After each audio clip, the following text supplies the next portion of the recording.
background and shit. No. Hey everybody, welcome to Hump Day Hangouts, where we're talking about stuff in the background and then suddenly it goes live.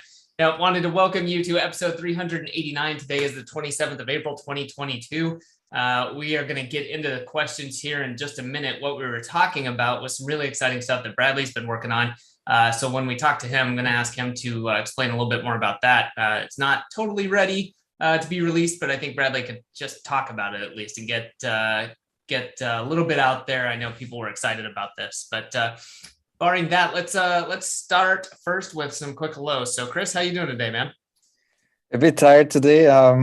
Barely slept last night. So much going on at the moment, but other than that, pretty good. But yeah, like it's 10 p.m. already, so I think I'm allowed to be a bit tired. Well, were you out whoring around town or something, man? Of course, man. I got nothing else to do, man. No, man, just work, man. I don't know, the whole pandemic turned me in a fucking workaholic. I don't know how to say it otherwise.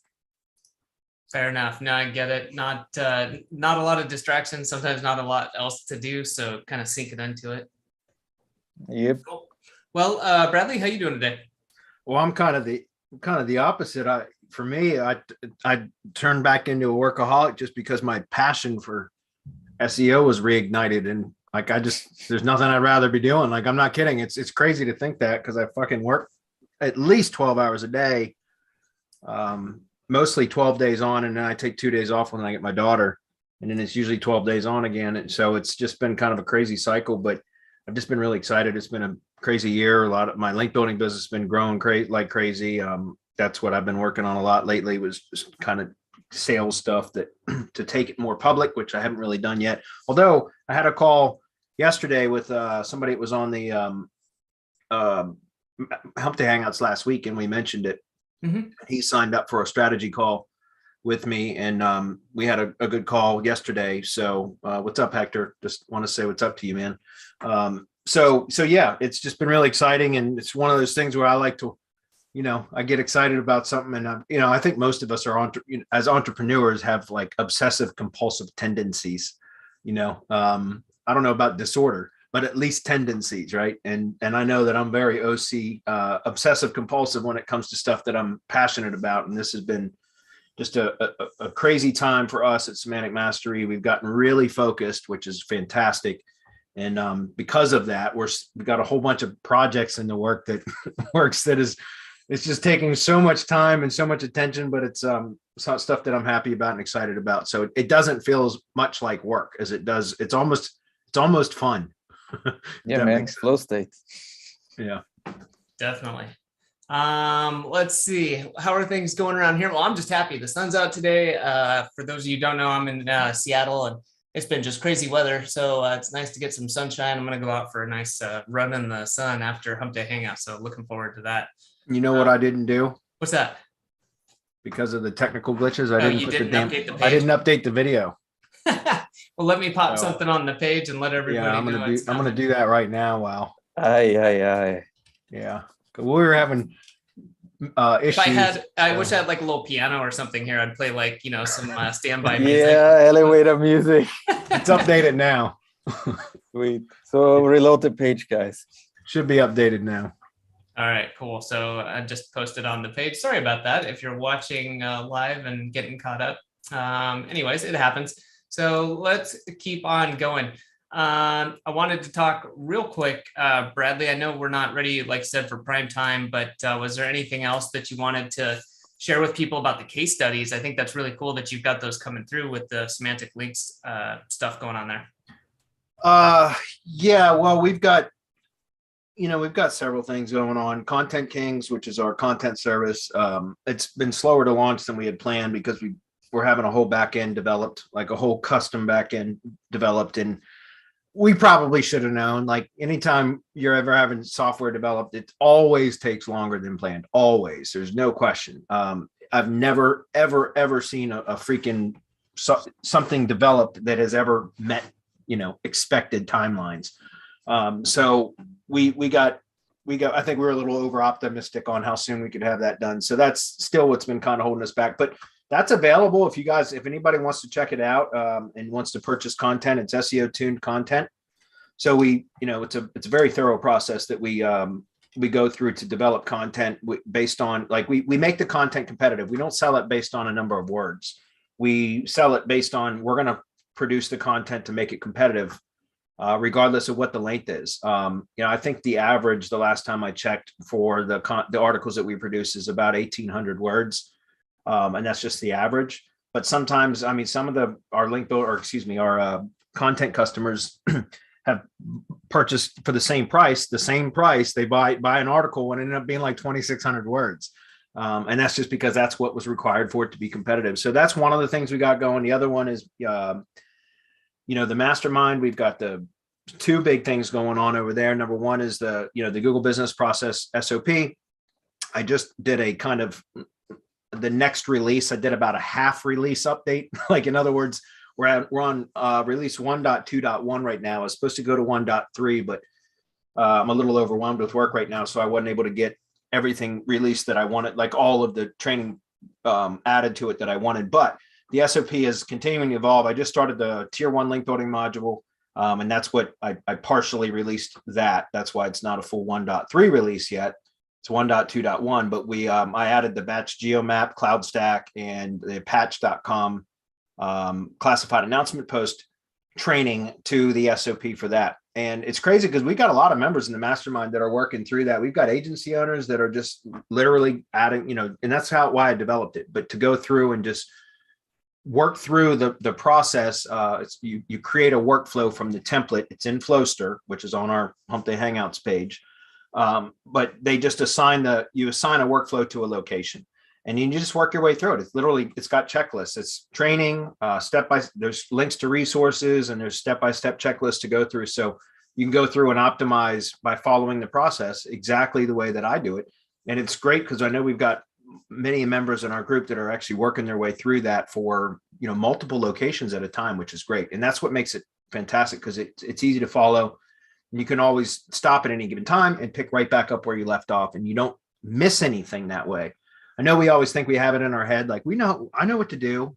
Yeah, bullshit. I guarantee unless you have some sort of process or checklist or something that to keep like an accounting of all of the things, the tasks that have been completed and what still needs to be completed, my guess is you're going to forget stuff. You're going to take shortcuts, and maybe not intentionally, but just because it's easy to overlook. There's just so much to do. So there's that. Then the other part is we've got the Build with Bradley group, which is every other Thursday, which is the directory prospecting kind of process that I developed. And I wasn't originally going to build that into an SOP, but I'm going to now. In fact, I'm going to try to have that done by the end of May. So about a month from now. And that's a big thing where I've been doing training for, I don't know, several months now for that every other week. But I'm going to go ahead and develop that into an actual SOP too. So it's been a very successful way to prospect and get clients and or lead buyers, depending on whether you're running a lead gen business or just doing a traditional client retainer model. Either way, it's a very, very successful strategy. And so we're going to be teaching that to, I've got some other stuff going that the directory prospecting method is going to be a big part of that. So I'm going to turn that into an SOP.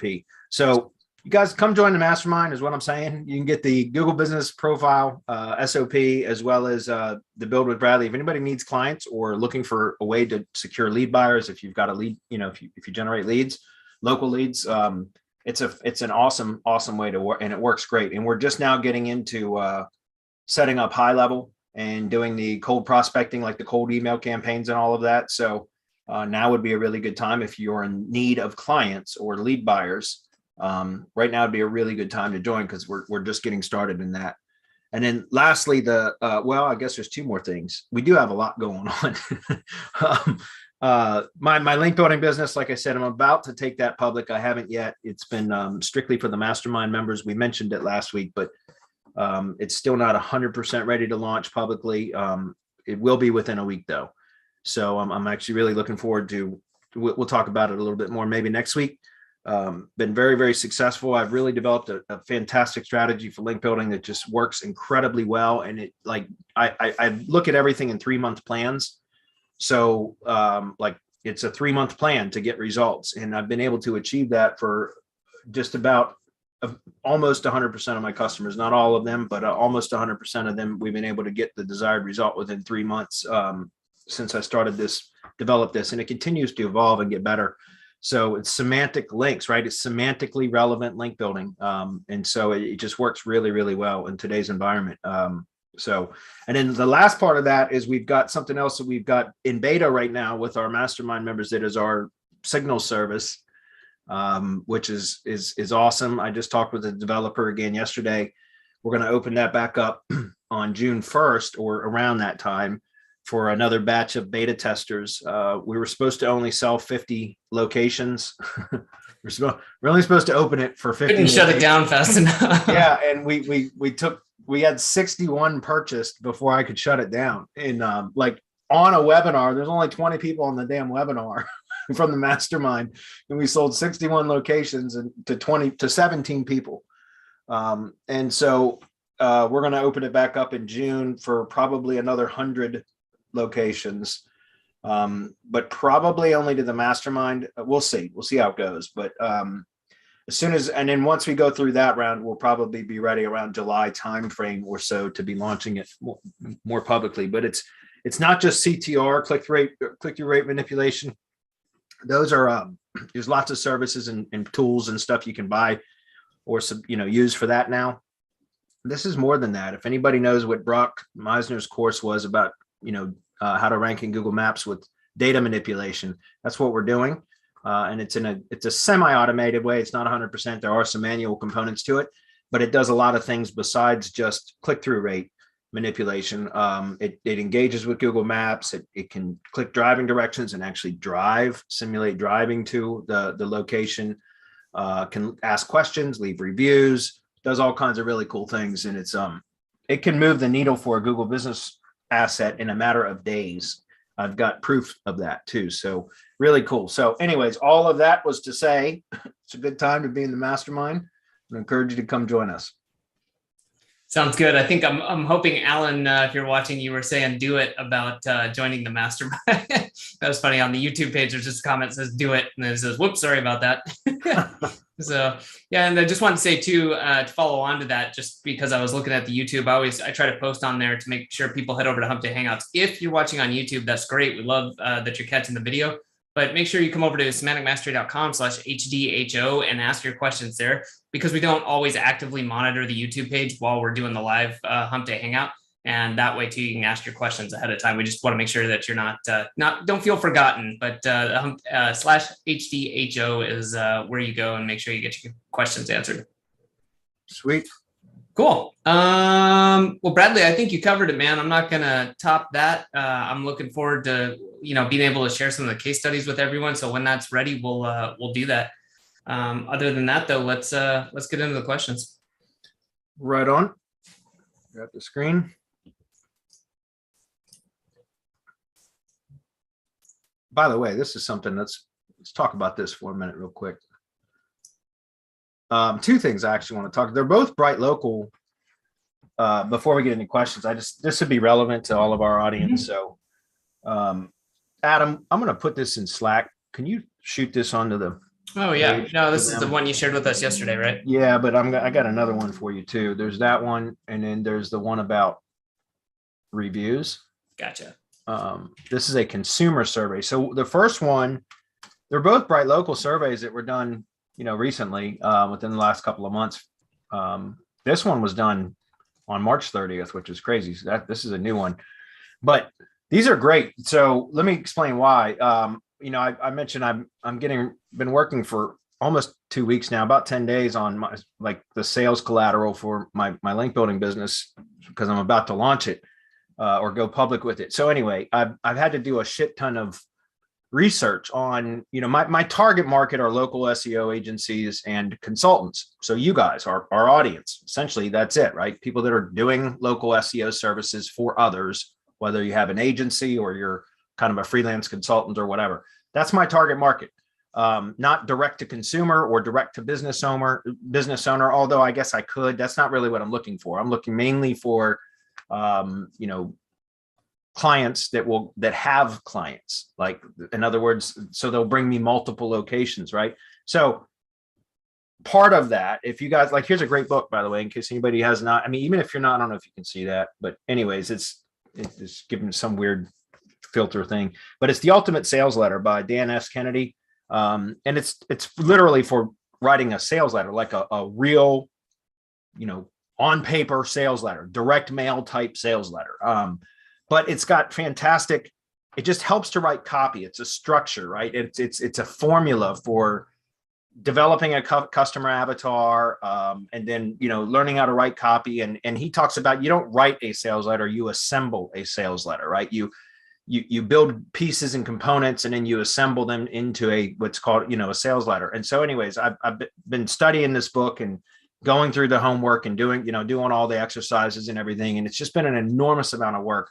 I'm not good at that part of things. I love SEO, but I'm not super into like marketing and copywriting and all that kind of stuff. It's just not what I'm good at.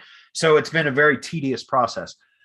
Part of that is developing the customer avatar. And I know as SEOs, we always just want to like rank shit, right? That's all we want to do. But it really makes a lot of sense to get into the mind of your customer, right? Who is your target customer, and get into their mindset. And one of the ways to do that is develop a customer avatar. So I've been doing a lot of research in the last week and a half, trying to find stats and figures and, all that kind of stuff. And I came across this, and this, I've been using Bright Local since like 2014. So I should have checked this sooner, but I just came across this a few days ago, and it's outstanding, guys. This is talking about, this was a survey from local marketers, right? So mostly local SEOs, but local SEOs or local marketers that work for big national agencies, that work for small local marketing agencies or freelance consultants, or they work doing local marketing for a company, right? So meaning like they're an in-house SEO for a company.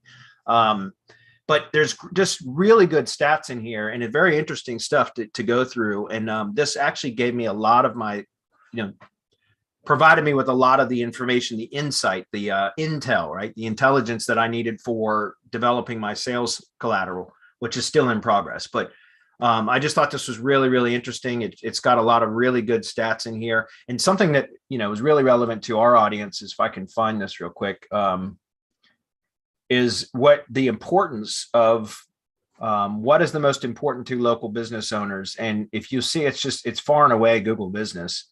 If I can find that stat, there's a lot of stats in here. But anyways, it's really important right here. Let's see. No, that's one of them. There's a couple stats in here, and I should have had this ready, but that talk about how Google Business SEO is the most important thing to local businesses. Right here it is. The metrics most valued by local businesses, the top 5, Google local rankings, and then Google organic rankings, followed by organic traffic.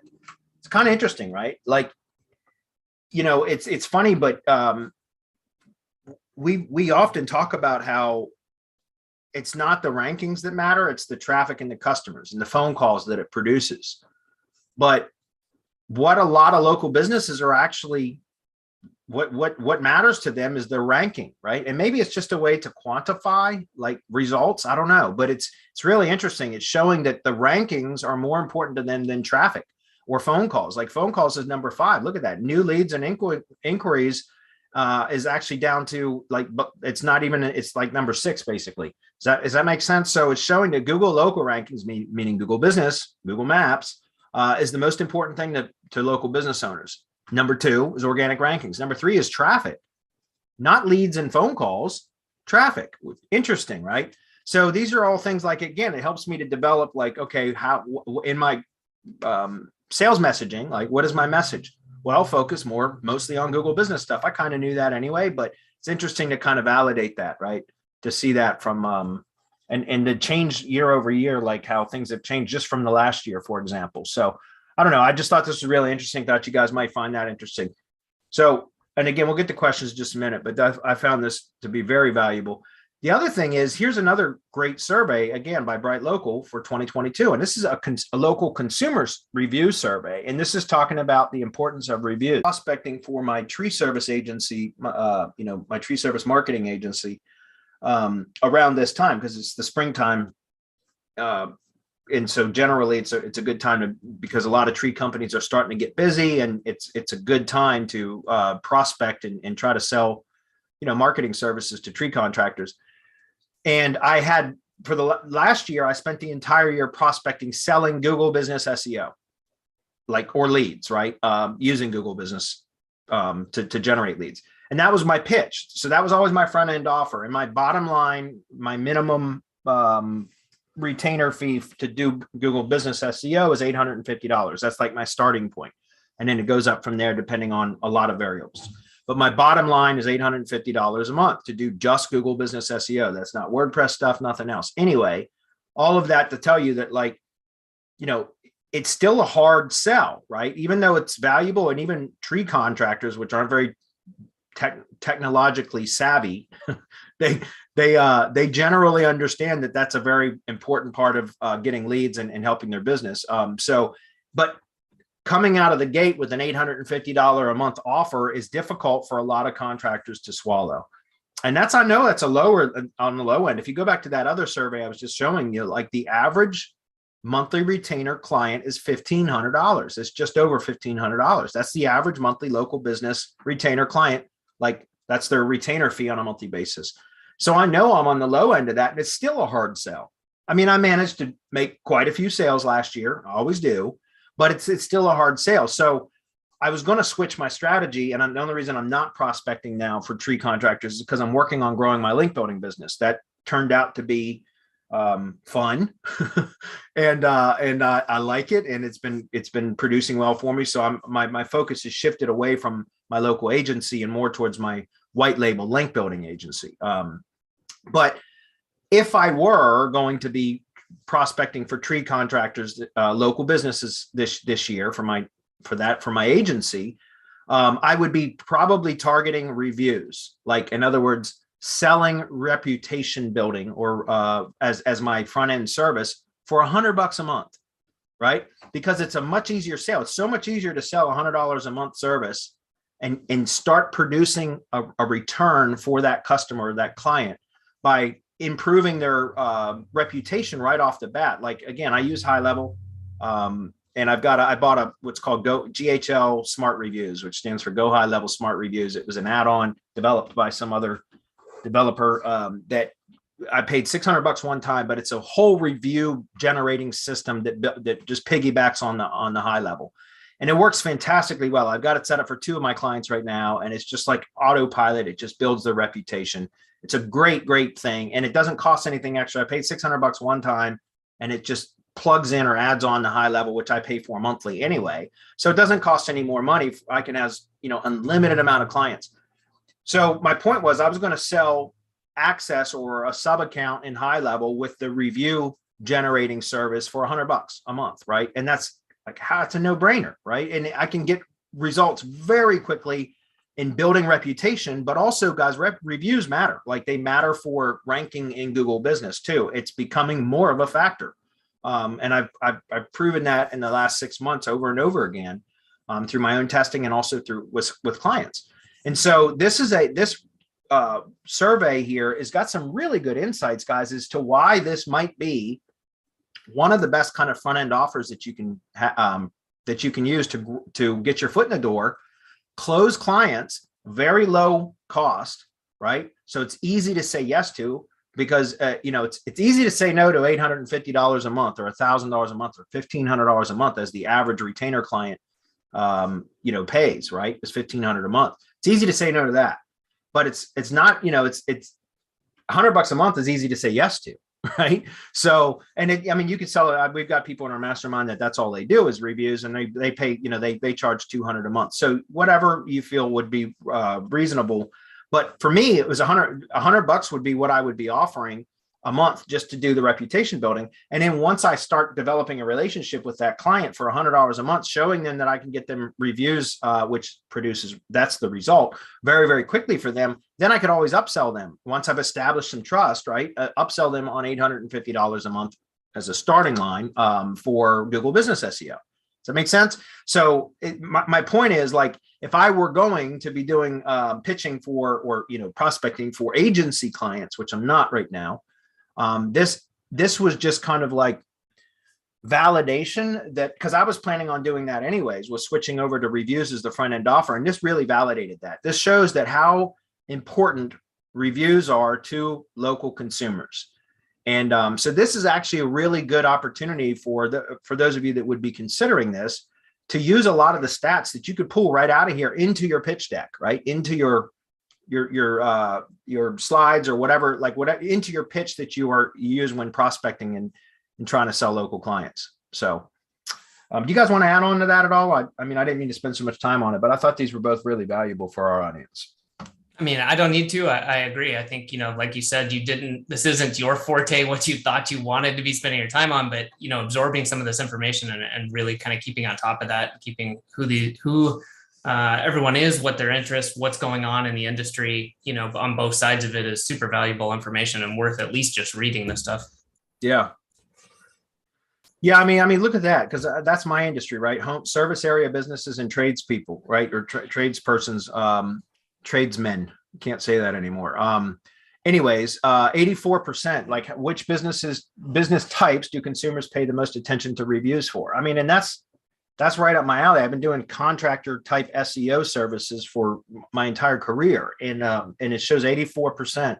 Like that's huge. That shows how important that is. And I wasn't sold on the whole review things for a while, until about 6 months ago, when one of my clients, again, I picked up the Go High Level Smart Reviews add-on thing. And I said, I'm going to try this. And because I prospected all year last year for tree contractors. And again, it's a hard sell for $850 a month. And so one of the contractors that I did land from my directory prospecting method is in Florida. And I plugged this into him because he had 0 reviews, and we were able to get him ranked, but started to get him ranked. And then I plugged him into this review system.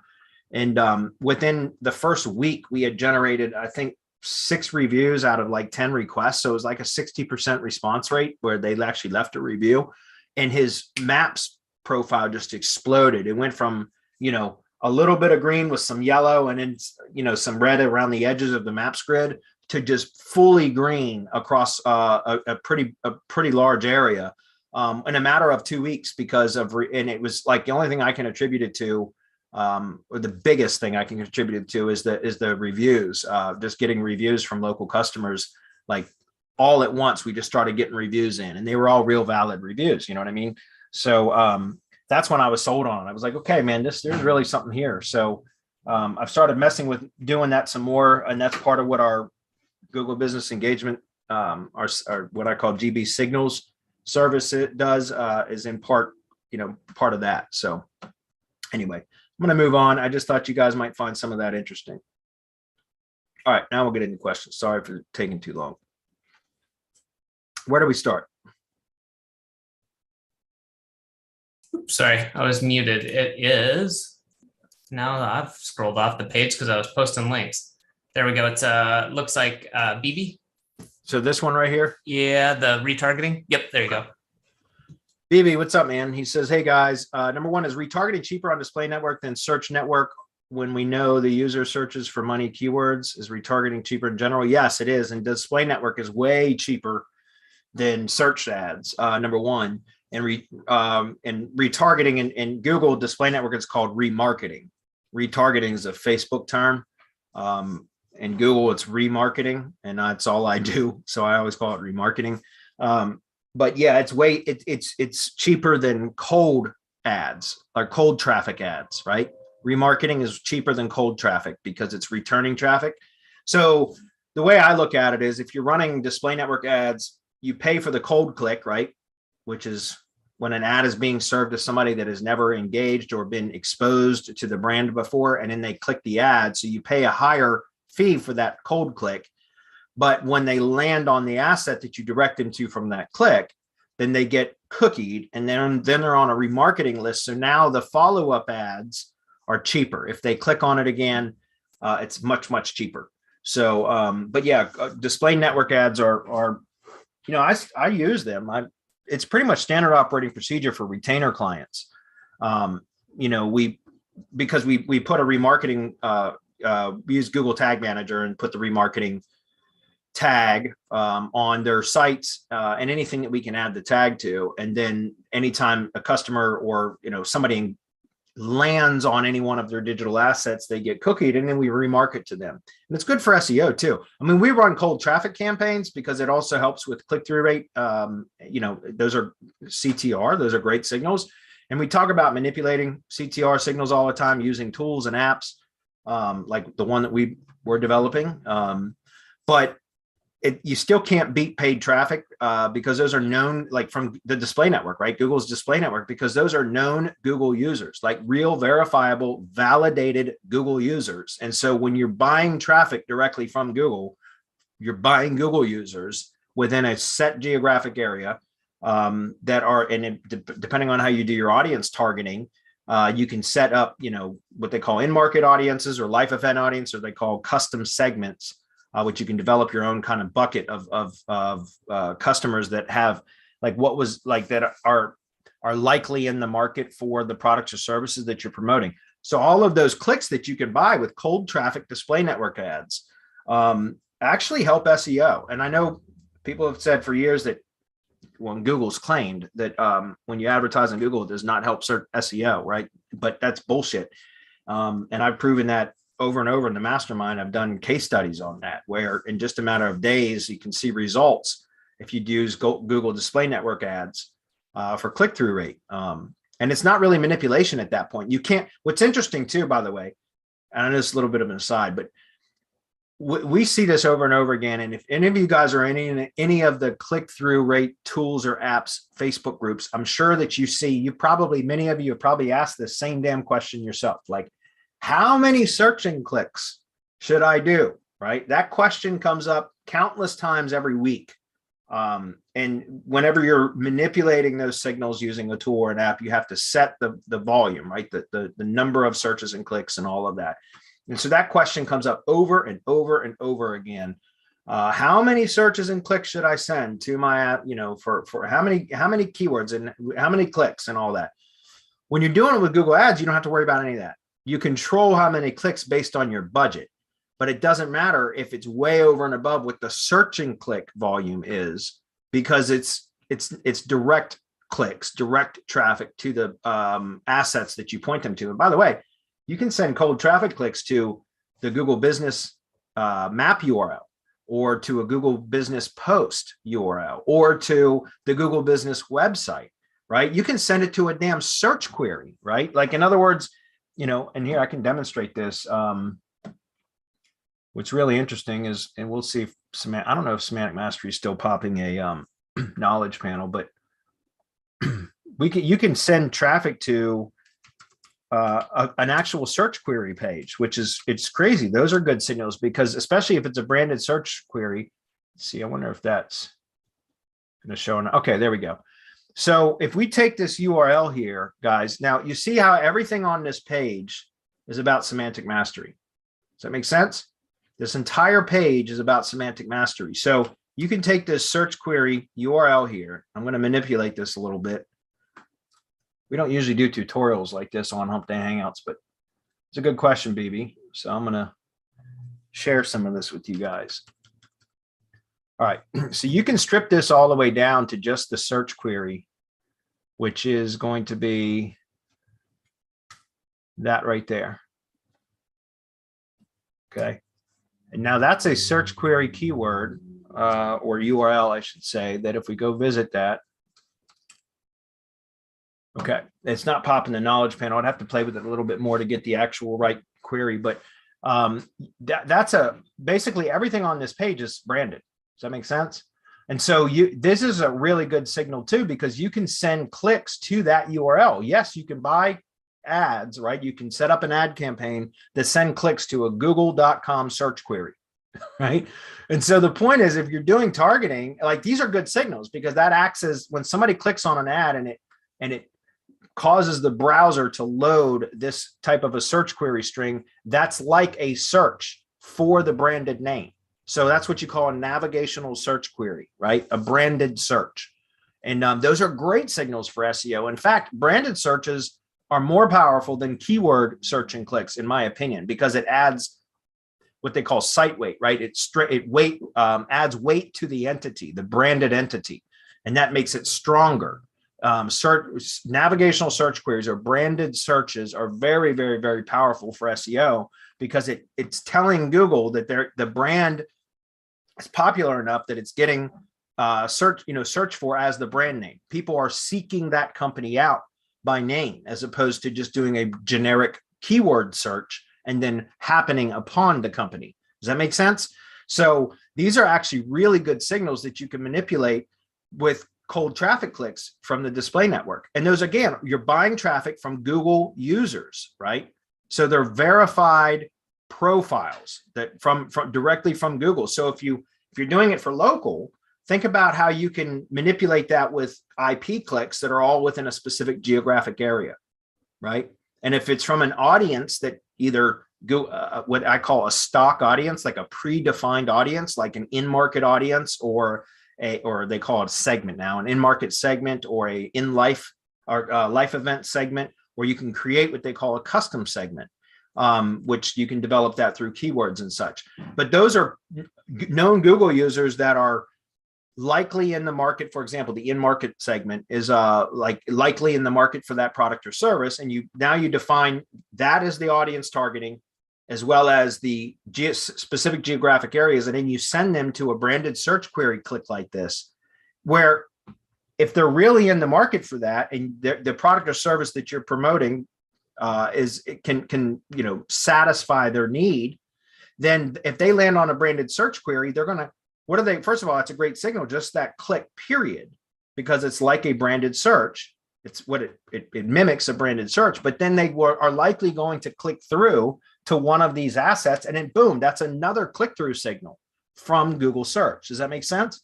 So it's a very, very powerful strategy, guys. We've seen really good results at improving SEO, but you can manipulate this kind of stuff with like the CT spam tools, as I always call them, click-through spam tools. But I feel like, and from testing that I've done, I haven't done it in about 6 months, but last summer I did a lot of testing on this, and the Google ads was one of the best ways to do it. You get really quick results when you're buying traffic from Google. Okay. It's a great question, BB. BK says, you have said with some clients you charge a percentage of each job for the leads that you provide. How do you handle that? What percentage of each job deal do you charge? And how do you verify the job amount to get paid? How do you set that up, word that in your contract? Well, I don't use contracts. Everything that I always have done. I mean, I've used contracts in the past, but I don't prefer to do that. It's month to month. It's always pay for performance, meaning if I'm doing my job, my clients, which would be like a retainer engagement, traditional retainer client, then they're going to want to keep paying me, right? But if I'm not doing my job and they want to cancel, then fine, let them cancel. I don't hold them in the contracts. And then likewise, I don't want to be stuck in a contract, because if I don't like working with the client, then I want to be able to walk away and not be held to, be sued for breach of contract, if that makes sense. So anyways, I don't use contracts, but with revenue share, which is what you're talking about, when I'm selling leads, instead of selling on a pay per lead basis, my preferred way to work with tree contractors is they only pay me for leads that they've closed, right? So in other words, if they sell a job, they sell a tree removal job or whatever, a tree service job, from the leads that I've sent to them, then I get 10% of that. Well, I've got a system using High Level. So I built an app in High Level that, I call it, it's a lead management app it's just a sub account that for each one of my lead buyers and I create a sub account in High Level, and it's got a 5-stage pipeline that I've created that manages all the leads. It's quote request, which is the, lead in stage of the pipeline. Then it's, quote scheduled, proposal pending, job scheduled, and job completed. So those are the 5 stages of the pipeline. And so any one of the revenue share tree contractors, I force upon them, like in order for us to enter that type of an engagement, right? Which is where they're only paying me for leads that they've turned into jobs, they've turned into money. They have to subscribe to my Tree Care HQ app, is what I call it, which is my, so basically I set up a sub account for them in High Level, and I make them pay $100 a month. to use the app. And then also because I run all of my calls through a call center, so an answering service. So that kind of helps to offset the cost of the answering services, right? Does that make sense? And that way, all of the leads that come in from my lead gen assets, they go there. There's an answering service. 90% of the leads that we generate are phone calls. We do get a couple of form fills, and even then, it's a high level form on my websites. So when a call comes in or a lead form is submitted from a customer looking for tree services, it gets piped into high level, right? So the first place that lead goes, the lead details, is into high level. And that then it sends a notification once I've got a Zapier Zap that pipes the data from Answer Connect, which is my answering service, or it's a high level form on my website. So either way, the customer's contact information and job details gets piped into the first stage in the pipeline, which is called an opportunity in high level. And that's quote request. And when it goes into the quote request column in the pipeline, it automatically sends a notification to the contractor, a text message and an email, or one or the other, depending on what they want. But most of the time, it's both a text message and an email. So they get notified there's a quote. Then they open up the app on their phone, which is called the Lead Connector app. It's the high level app. They open it up and it's got all the lead details in there. And then they call the customer. They schedule the estimate to go out and provide an estimate. And when they do that, they move that to the estimate quote scheduled column, which is stage 2. Right. And that sends out notifications to the customer ahead of time. Well, immediately when the quote is scheduled, it sends them a notification the day and time that it's scheduled for. Then 24 hours ahead of time, it sends them another notification. And in 2 hours ahead of the scheduled estimate. And then once they do the proposal, it goes through like this 5-stage process that sends notifications, and it tracks all the leads, the lead data for me. Does that make sense? And there's even a value field where the contractor, once he goes out and estimates the job or provides an estimate to the customer, then he puts the value of that estimate into that opportunity card, the contact record, essentially. And that's how we keep track of everything. And then once the job's completed, it sends a review request out to the customer, and then it's in the column, the job completed column, which shows like that he owes me money, essentially. And then once he pays me, which I generally meet with my contractors about, once every 2 weeks or once a month, depends on the contractor. And then they pay me for all the leads that they owe me for. And then I go back once I get paid and I confirm that I've been paid for them. I go back and update those leads in the high level app, showing with a tag that says paid Bradley. And that's how we do it. Before I had high level, I couldn't really do revenue share model in any way unless I had developed a really good trusting relationship with a previous pay per lead buyer. Like, in other words, that's how I learned this over the years because I had offered the revenue share model to multiple contractors that I got ripped off by. They were stealing from me, and they were closing jobs and then telling me they weren't closing jobs. And the way that I got around that many years ago was, at the time, the company that I used for answering, my answering service, they used to also do outbound calls. So I would use them, and you can hire a telemarketer from like Upwork to do this, but I would use them to contact the leads that my contractors were stating that they weren't closing. And we would disguise it as a customer satisfaction survey. And the telemarketer would call the customers that my contractors were saying they weren't closing the jobs from. And they'd say, hey, this is, from Bradley's Tree Service. We're just calling to find out, it's a customer satisfaction survey to find out, what it was, what could we have done different to have earned the business since you turned down the job. And then sometimes the customer would say, well, wait a minute, you said Bradley's Tree Service. Well, we did hire you guys. You guys came out and did the job for us earlier this week or last week or whatever. And then, so I would get notification from them stating that, like, okay, these are the leads, that these are the ones that said the jobs were completed. And then I would call a contractor and be like, hey, just following up on this, customer and this address. Did you get a job there or no? No, I didn't get a job there. Oh yeah, well, you're fucking fired. Like, no kidding. And I went through that multiple times. And finally I said, I'm not going to do it anymore until I built a really good relationship with a contractor. Well, how do you do that? Well, on the pay per lead model, which is where they pay, per phone call or per form fill. If we started, like, for example, my newest revenue share model tree contractor, which we switched over from pay per lead to revenue share about 2 months ago. And he had been buying leads from me on a pay per lead basis for about a year. And, but he always paid on time. We had good communication. So he called me about 2 months ago to ask me if I could work on building up his own presence in Google for his tree contracting company. And I said, well, listen, I quoted him the price, and he was like, I could hear him like grunt. So I said, hey, listen, we've been working together on paper leads for about a year. Let's meet. I've got a proposal for you. And so we met. He's a local guy. So we ended up meeting, and I pitched to him like, hey, look, I'll do lead gen for you. And all you got to do is pay for the, pay 10%. And that was the other question you asked. It's 10% for tree contractors. So anyways, but you have to have some sort of system in place to be able to manage or track all that and to confirm and validate that. The app does that for me now, if that makes sense.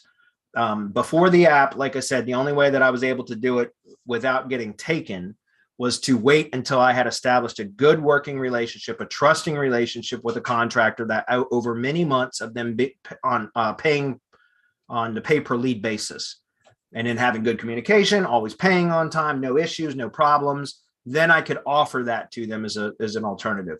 For tree contractors, I do 10% of whatever the job price is. I've done this with other industries, like I did it for a home remodeling company for a while. They did mostly kitchen remodels. And I got 5% of their profit margin on those jobs. So you structure the deal in a way that's reasonable, that makes sense for everybody. For tree contractors, it's mostly all labor costs. So I'm able to get 10% of the job, if that makes sense. So, but yeah, if you can't have a way of validating that, then don't do it. Because otherwise there's a lot of scumbags. I always thought it was crazy. Like, why would you kill the goose that lays the golden egg? Right. And that's how I always thought about it, was if I'm sending leads to a tree contractor and they're not paying for any of those leads, except for the ones that they made money from, why the hell would they lie to me about closing jobs so that they don't get any more leads when I find out? You know what I mean? And I had that happen multiple times. So, like I said, even with my app, I don't come out of the gate with that offer. I wait, like even when I'm pitching for a retainer client, to sell them Google Business SEO services to work on their assets. If during the discovery call or the conversation, the communication that we're having, we find out that it's just not a good fit for them, it's not in their budget right now, then I will often offer to them, okay, well, look, here's an alternative strategy. I can do leads and you can pay me per lead. And then, like I said, once we've established a relationship and there's some trust there, then I can always offer them the revenue share model at a later time. That makes sense. That was a good question as well. Maybe says, what is the best way to capture an audience? Email, push, mobile, SMS, phone, social for re-engagement. If you have more methods to capture, please tell. I just, again, I work with contractors and local stuff. So the only thing I do is, we have form fills, quote request or estimate request forms on the websites. And then I always, like I said, I always put remarketing tags, Google remarketing tags. So Google Ads remarketing tags on all of the client's assets, so that we, cookie them and then we can remarket to them. If that makes sense. That's all I do. Push, I don't know about you guys, but push notifications, like those drive me nuts. So I don't know. I guess some people subscribe to them or click yes, send me push notifications and all that, like browser notifications and all that shit. There's like push bro or push bros or something. It's like, yeah. You know what I'm talking about, Adam? Yeah, definitely. Yeah, it's crazy. I think it is definitely just a thing different. Either people like them or don't, because it's a low sign up rate, but it's a high interaction rate. So it's kind of interesting. I've used those on a few sites, and it's like, yeah, they're not a needle mover in the sense of I'd much rather have someone's email, but the people who do sign up for them apparently highly interact with them, which makes sense. So yeah, because I know there's a big push for like push bros or some shit. What's it called? You know what I'm talking about? Yeah, that's one of them. I know there's like push bullet. There's a jillion of these things. And so it's always like, we want to send you notifications. Like, no, I just went to your website. Like, no. Yeah, and it drives me nuts because I visit a website and they always that little pop-up. You want us to send you notifications? I'm always like, no, like this old pop-up shit from like the 90s. That's actually an interesting one. We should see if there's I should see if there's a way to do it. Cause like, that's the same with email signup forms. Like people are like, oh, I hate email signup forms. They work. They're so effective. Yeah. But with this too, it's like, I don't want that when it's my first time visiting the site and immediately on page load. So I don't know, maybe if someone's out there does push notifications, you can tell developers like there should be a way to delay it. And also like if it's a new person and they're not cookied, like, damn, wait at least like 30 seconds or let them scroll part of the page before hitting them with that. Or an exit intent. Yeah, right. Or something. Yeah. So BB, yeah, I mean, seriously, I don't know. The only thing I do is we do estimate request forms, which then we get the email. Also when customers call, like for, again, all my tree stuff, one of the questions that my answering service asks is their email. We get declined on that a lot. Like they'll decline to leave an email, but a lot of people will. So we get phone numbers and emails through form fills, through phone calls to the call center to request estimate. And then we also remarket. So we tag them or cookie them when they land on any of the assets that we can control and add remarketing tags to, if that makes sense. And then that's it. That's all I do. Jeff says, hey guys, just took on a new client that wants to build a large e-commerce site that functions as a deals marketplace where they add products and people contact to get pricing and other info. The client also wants SEO, etc. Going forward. I'm thinking to add appropriate categories and sometime like eSwid and add all the products with on-page, etc. However, the problem is the client will be adding and deleting lots of products, so they come and go in a short space of time. So not sure if it's worth optimizing all the on-page for each product. Yeah, I wouldn't either. How would you approach the SEO part of this to prevent tons of 404s and getting a drive stack, etc.? Would you direct links to categories? Yes, that's exactly what I was going to say. Look, I don't do e-com, so I can't provide a lot of guidance on that, guys, or really any guidance, except for that I know from just talking with others that do this kind of stuff, like focus on categories always. Because if you do a lot of SEO to the categories, then the products within that categories will oftentimes rank because you've really powered up those categories. And in a situation like what you're talking about, where there's going to be a lot of updates and changing of products and swapping things in and out, just focus a lot on the categories. And you can do the same thing with the drive stack, right? You mirror, right? Theme mirror, content mirror, theme mirror, the category pages into the drive stack, right? And then you power up those category pages, both on the drive stack and the money site. And then that way, anytime that any of those products that are placed within the categories that you've done a lot of SEO to are going to benefit from that, even if they're short-lived products, if that makes sense. And again, I can't really provide any more guidance than that, just because I don't do e-com SEO and I really have no desire to do it. But I do know that that's where I would focus my attention and energy if I was to do it.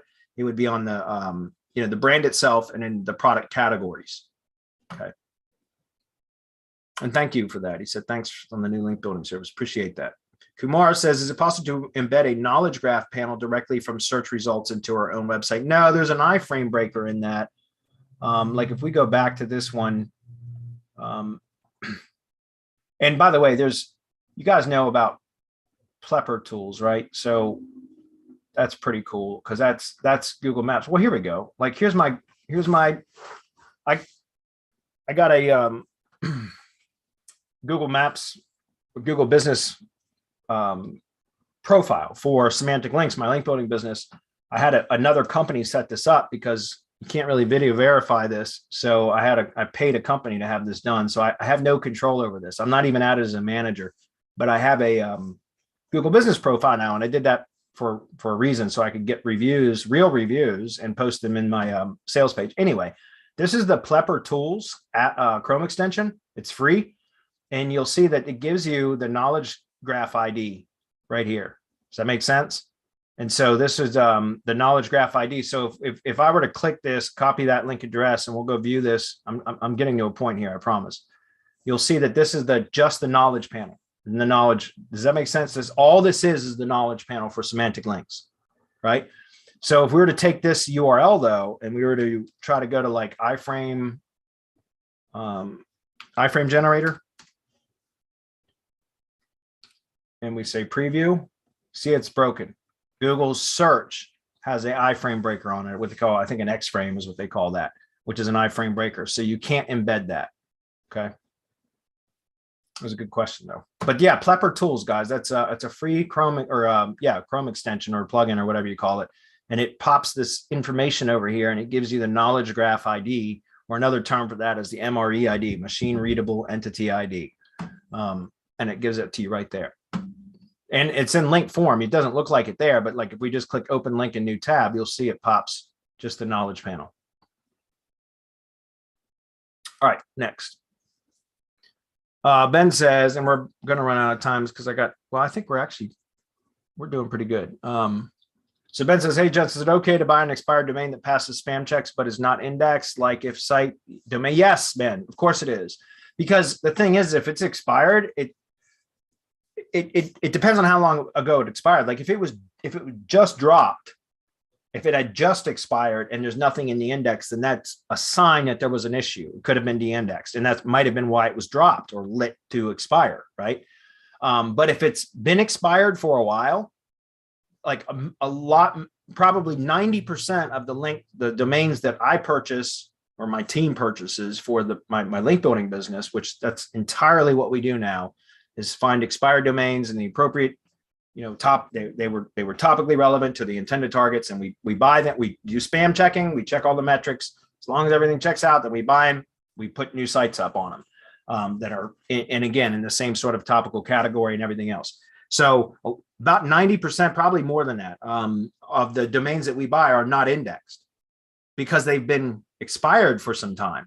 So Google, like eventually those pages drop out of the index, but they still have backlinks. Right? They still have backlinks. And so that's all we do is, and now we've built 400 sites now, I think in the last 2.5 months, we've built 400 sites. I think we're approaching 400 anyways. And there's been a handful of them that were hard to index, but I've been able to get every one of them indexed. Sometimes I have to submit them to Search Console, like verify them in Search Console to get them to index for whatever reason. But, I've been able to get every one of them indexed. So yeah, that's not an issue, Ben. If it's been expired for some time, it's likely that it's not indexed because it's been expired for a while. If it was just recently dropped and it's not indexed, that's a pretty good indication that there was a problem, and that might have been why it was dropped. The next one says, is there any good softwares we can use to create videos based on text from our landing pages that look decent for marketing? Yes, wave.video. We have a link for that, Adam. Matter of fact, it might be smshort.link/wave video. But anyways, wave.video is fantastic for that. It's great. We have an affiliate link for it if you want to check it out, but otherwise just go to wave.video. And it's a really good service. I've done training on that. Once you get the hang of that app, guys, especially a Google business post, which is roughly 200 to 225 words, you can turn that into a YouTube video in wave.video with just that 200 words of text. In about 10 minutes, 10 to 12 minutes. You can, with text to speech and everything, really nicely done videos. It takes about, once you get the hang of the app, it takes about 10 minutes to do that. It's a great app. Gig Time says, hey guys, when running a Google business profile campaign for a company with multiple locations, do you build citations for each location? Yes. Using the location page of the main website as the URL. Yes. Yes. Build citations to each. Use the location landing page URL. Right. So if each location has its own Google business profile, it should have a unique URL, right? The website URL associated with the Google business profile, that's what I call the location landing page. It's likely not the home page for every one of those Google business assets, right? It should probably have its own internal location page. That's what I call the location landing page. And so, yes, you build citations to name, address, phone number, and the location landing page for that particular location.